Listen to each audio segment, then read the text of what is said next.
حضور فرماتے ہیں کچھ لوگوں کو اللہ قیامت میں بغیر حساب کتاب جنت میں داخل کرے گا. فرشتے پوچھیں گے پل صراط سے ہوا ہے؟ اور وہ کہیں گے دیکھی نہیں. میزان عمل تلوائے؟ وہ کہیں گے دیکھا ہی نہیں. کیسے آ گئے؟ تو کہیں گے خدا کے فضل سے آ گئے. فرشتے پوچھیں گے تمہارا عمل کیا تھا؟ وہ کہیں گے کچھ بھی نہیں. عام لوگوں کی طرح نماز پڑھتے تھے، روزہ رکھتے تھے، حج فرض ہوا تو کیا، زکوٰۃ اگر ہمارے اوپر لاگو ہوئی تو دی، عام روٹین کے معاملات. تو فرمائے اتنی بڑی فضیلت کے بغیر حساب کتاب جنت، کوئی تو وجہ ہوگی. تو بندے عرض کریں گے وجہ ایک ہی تھی کہ رب جو ہمارے حق میں فیصلہ کرتا تھا ہم اس پر راضی ہو جایا کرتے. علامہ اقبال نے ایک بات لکھی ہے. اقبال کہتے ہیں جب میں لندن میں وکالت کرتا تھا تو ایک خاتون تھی، لیڈی بارنس اس کا نام تھا. چھوٹے موٹے مقدمات لے کے وہ میرے پاس آتی تھی. بی بی ایک ہوٹل چلایا کرتی تھی. اس کا خامن جو تھا وہ فوج میں ملازم تھا. اقبال نے خود لکھا ہے. اقبال فرماتے ہیں کہ ایک دن وہ خاتون پھر کسی کیس کے سلسلے میں میرے پاس آئی. تو جب وہ آئی تو اس نے نقاب اوڑھا ہوا تھا، برقع کیا ہوا تھا. تو چونکہ اس نے نقاب اوڑھا تھا مسلمانوں کی نشانی تھی. نقاب اوڑھنا کن کی نشانی ہے؟ اللہ آپ کو خوش رکھے. تو کہتے وہ نشانی چونکہ اہل اسلام کی تھی تو مجھے تجسس ہوا. میں نے کہا لیڈی خیریت ہے؟ میم صاحبہ یہ برقع پہنا ہوا ہے. تو کہنے لگی ہنس کے اقبال مجھے پکا یقین تھا کہ آپ ضرور پوچھیں گے. تو میں نے کہا اچھا تو یہ برقع؟ تو کہنے لگی الحمدللہ میں مسلمان ہو گئی. تو میں نے فوراً کہا کہ آپ کا شوہر تو فوج میں ملازم ہے، فوجی کے لیے بدلنا اور پھر ملکی قانون اور یہ چیزیں. تو کہنے لگی اس نے مجھے کیا کہنا تھا، وہ خود کلمہ پڑھ گیا. تو کہتی ہیں میں اور متجسس ہوا. وہ کیس کی بات کرتی تو میرا تجسس بڑھ گیا. میں نے کہا تو کیس چھوڑ کے بتا کلمہ کیسے پڑھا. تو کہنے لگی اقبال اصل بات یہ ہے کہ میں نا بے اولاد تھی، خاوند بھی بڑے اچھے پیسے کماتا، میں خود بھی ہوٹل چلاتی، پر ڈپریشن اور ٹینشن اور بلا وجہ کی پریشانیاں جان نہیں چھوڑ. یہ ٹینشن اور ڈپریشن کا نا مجھے عربی ترجمہ کوئی نہیں ملا. یہ ڈپریشن اور ٹینشن کا نا میں نے تلاش کیا ہے لیکن مجھے عربی لغت کے اندر ان کے معنی مجھے لگتا ہے کہ اس زمانے میں یہ چیزیں تھی ہی نہیں. ہوتی تو ان کا کوئی نام بھی، یہ آج ہے نا تو اس لیے آج کے زمانے میں ہی نام ہے مفت کا، مفت کی پریشانی. تو کہتی ہے مجھے ٹینشن اور ڈپریشن رہتی تھی ہر وقت، بڑی میں پریشان رہتی تھی. میرے ساتھ ایک عجیب واقعہ ہوا کہ میرے ہوٹل میں نا ایک بابا جی برتن مانجتے تھے، بوڑھے آدمی تھے، 70 سال کے قریب عمر تھی. ان کا ایک بیٹا تھا، ایک بہو تھی، ایک پوتا تھا، لیکن وہ بیچارے بیٹا بیمار رہتا تھا تو لہذا وہ خود مزدوری کرتے. کہتے ہیں ایک دن وہ بابا جی میرے پاس آئے، کہنے لگے میم صاحبہ 2-4 دن کی چھٹی چاہیے. تو میں نے کہا خیریت ہے؟ کہنے لگے میڈم میرا بیٹا فوت ہو گیا. بیٹا، آپ کو پتہ ہے باپ کا جنازہ پڑھنا آسان ہے، بیٹے کا جنازہ اٹھانا بڑا مشکل کام. کہتی ہے میں کچھ لکھ رہی تھی، میرے ہاتھ سے قلم گر گیا. میں نے خود گاڑی بھیجی، بابا جی گاؤں چلے گئے جہاں وہ رہتے تھے. کہتی 2-3 دن کے بعد میں اور میرا شوہر گئے تو رستے میں ہم باتیں کر رہے تھے کہ کیا تعزیت کریں گے. ایک ہی بیٹا تھا، کوئی رشتہ دار بھی نہیں، تو اس کی تو کائنات اجڑ گئی، کن لفظوں سے اسے تعزیت کیا کہیں گے. کہتے جب ہم گئے تو وہ ٹوٹی ہوئی چٹائی پہ بیٹھا تھا، کچھ لوگ قریب تھے. ہم نے جا کے کہا بابا آپ مسلمان ہیں، ہم آپ کو کیا نصیحت کریں، ایک ہی بیٹا تھا، کہ کس طرح کر کے ہم آپ کو تسلی دیں. تو کہتے اس نے آنکھیں کھولی، بوڑھی آنکھوں میں ایمان کی روشنی. کہنے لگا بی بی کیا تعزیت کی بات کرتی ہو، میں نے کوئی پیسے جمع کرا کے بیٹا لیا تھا، خدا نے فضل سے دیا تھا، عدل سے لے گیا ہے. میں اپنے رب کے فیصلوں میں بڑا راضی ہوں، اللہ بڑا کریم ہے، وہ لے گیا، اس کا مال تھا. آپ یقین کریں ہمارے دیہاتی لوگ یہ کہا کرتے تھے، میں نے کانوں سے سنا ہے. ایک بوڑھے آدمی کا ایک دفعہ بیٹا فوت ہو گیا تو کسی نے اس سے کہا بابا چھوٹی عمر میں بچہ چلا گیا تو مجھے لفظ نہیں بھولتے. کہنے لگے پتر اللہ دی فصل ہے، کچی وڈے تاویں ہو دی. سنے آپ نے بھی کبھی یہ فکرہ، کچی وڈے تے پکی لے گئے تے تاویں ہے جو ہو دی. تو جب اس کا جی چاہا وہ لے گیا. اللہ اکبر. وہ خاتون کہتی ہے کہ وہ بابا جی سے میں نے کہا کہ چلو آپ 1 مہینے کی چھٹی کر لے. تو کہنے لگا نہیں میڈم میں مسلمان ہوں، مفت کی روٹی نہیں کھاتا، مزدوری کر کے کھاتا ہوں، میں انشاءاللہ 2-3 دن کے بعد کام پہ آ جاؤں گا. کہتے ہیں وہ چند دنوں کے بعد آ گیا. اللہ کی قدرت کے ابھی 2-3 ماہ گزرے تھے پھر آیا. میڈم چھٹی چاہیے کچھ دنوں کی. میں نے کہا خیریت ہے؟ کہنے لگے وہ میری بہو بھی ہارٹ اٹیک سے فوت ہو گئی. کہتے اب میں بھی تڑپ گئی اور عیسائی ہو کہ میری آنکھوں میں آنسو آ گئے. میں نے کہا گھر کا دروازہ بند ہو گیا, اب یہ بیچارہ کیا کرے گا؟ وہ اپنے شوہر کے غم میں ہارٹ اٹیک سے فوت ہو گئی. کہتے ہم پھر 2-3 دن کے بعد تعزیت کے لیے گئے. پھر ٹوٹی ہوئی چٹائی, بوڑھا نہ اپنی انگلیوں سے زمین پر کچھ بنا رہا.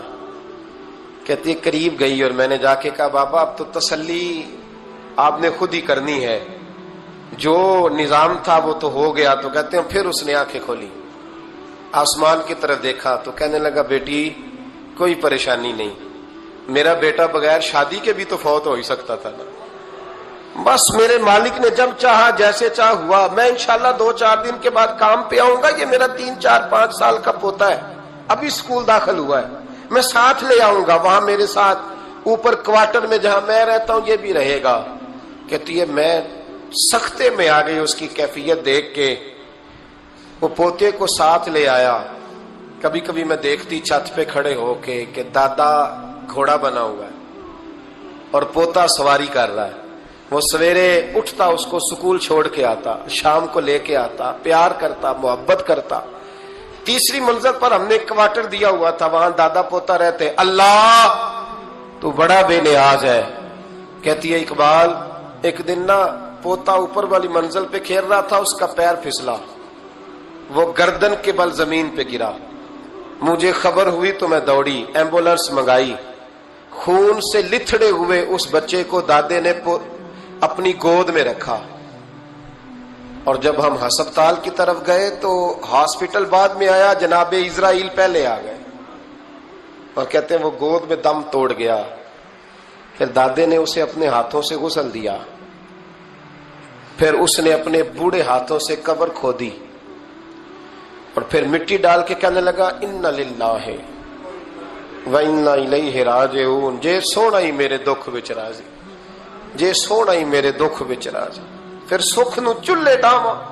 کہتے ہیں وہ مٹی ڈالی اس نے, اور جب وہ واپس پلٹا تو میں بازو سے تھام کے ہوٹل قریب لائی اور میں نے اس کے قریب کہا کہ بابا تو ٹوٹ گیا ہے, تو بکھر گیا ہے.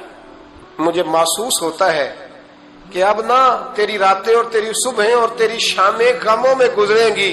تو کہتے ہیں یوں اس نے ہاتھ رکھے اور یوں آنسو چھٹک دیے. کہنے لگا میڈم کیوں میرے اندر کوئی عقیدہ نہیں, میں کوئی لوارث ہوں, میرا کوئی رب نہیں, میں کیوں پریشان رہوں گا؟ میں تو پکا ہوا پھل ہوں, تھوڑے دن گزریں گے قبر میں جاؤں گا, اور جب جنت میں جاؤں گا تو اللہ میری بیٹے سے بھی ملاقات کرائے گا, میرے پوتے سے بھی ملاقات کرائے گا, میرا رب ساری ملاقاتیں کرا دے گا. میں اپنے اللہ کی رضا پہ بڑا راضی ہوں. وہ خاتون کہتی ہے میرا اور میرے شوہر کا کلیجہ پھٹنے لگا. میں نے کہا بابا یہ جذبہ کہاں سے ملتا ہے, یہ سکون کہاں سے آتا ہے, یہ کیفیت کیسے ملتی ہے؟ مجھے کہنے لگا تو نے لینی ہے.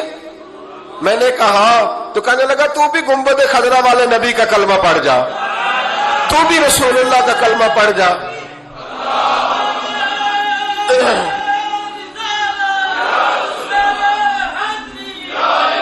میرے محبوب کا کلمہ پڑھ, اللہ تجھے سکون عطا کرے گا. ایک حدیث نہ پڑھ لو مسلم شریف سے, بخاری سے ایک حدیث نہ پڑھ لو تاکہ یہ بات مضبوط ہو جائے. حضرت ابو طلحہ رضی اللہ تعالی, بیٹا شدید بیمار ہے, مزدور آدمی تھے, کئی دنوں سے گھر تھے. بیوی کہنے لگی اگر آپ گھر میں بیٹھے رہیں گے تو کھائیں گے کہاں سے, جاؤ آپ مزدوری کرو, میں بیٹے کو دیکھتی ہوں. ابو طلحہ مزدوری کرنے چلے گئے. شام کو آئے تو بیٹا فوت ہو چکا تھا. عورتیں بے حوصلہ ہوتی ہے نا اکثر, پر بیوی نے سفید کپڑا ڈال کے کمرے میں رکھ دیا. بیٹا, ماں اور بیٹا کو ناپ سکتا ہے رشتہ, بیٹے میں سفید چادر ڈال کے کمرے میں رکھ دیا. حضرت ابو طلحہ انصاری آئے, بیٹے کا کیا حال ہے؟ کہنے لگی اللہ کی رحمت میں ہے. اللہ کی, کیسا جملہ ہے, اللہ کی رحمت میں ہے. خامد نے کھانا کھایا, بیوی سے ملنے کو دل کیا تو ملاقات ہوئی. فارغ ہو کے بیٹھے تو خاتون اٹھ کے نا خامد کے قریب گئی، اس کا ہاتھ تھاما، کہنے لگی نبی کریم علیہ السلام کے صحابی ہو، ایک مسئلہ دریافت کرنا تھا، بتاؤ گے؟ کہ پوچھو۔ کہنے لگی اگر کوئی آپ کے پاس امانت رکھوائے اور پھر اپنی امانت واپس مانگے تو کیا کرو گے؟ حضرت ابو طلحہ کہنے لگے پوچھنے والی کیا بات ہے، جس کی امانت ہے واپس کر دیں گے۔ اب زوجہ روئی، اب صبر والی بی بی روئی، اب ماں روئی، آنسو ٹپکے، آنچل سے پوچھ کے کہنے لگی ابو طلحہ وہ بیٹا بھی اللہ کی امانت تھا اور رب اپنی امانت لے گیا ہے، اٹھو غسل کفن کا بندوبست کرو۔ حضرت ابو طلحہ اٹھے، کامتے کامتے ہاتھوں سے غسل کفن دیا، مسجد نبوی میں پہنچے، محبوب کی بارگاہ میں عرض کیا تو رسول کریم فرمانے لگے تیرے اور تیری بیوی کے عمل سے اللہ بھی بڑا راضی ہے، اللہ کے رسول بھی بڑے راضی ہیں اور اللہ تجھے برکت عطا کرے گا۔ صحابہ کہتے ہیں پھر اللہ نے انہیں 9 بیٹے عطا فرمائے، پھر اللہ نے انہیں اللہ کی رضا پہ راضی رہنا سیکھو، اللہ کے قریب چلے جاؤ گے اللہ کی رضا پہ۔ حضرت سفیان ثوری دعا مانگ رہے تھے، یا اللہ راضی ہو جا، یا اللہ راضی ہو جا، یا اللہ راضی ہو جا، دعا مانگ رہے تھے۔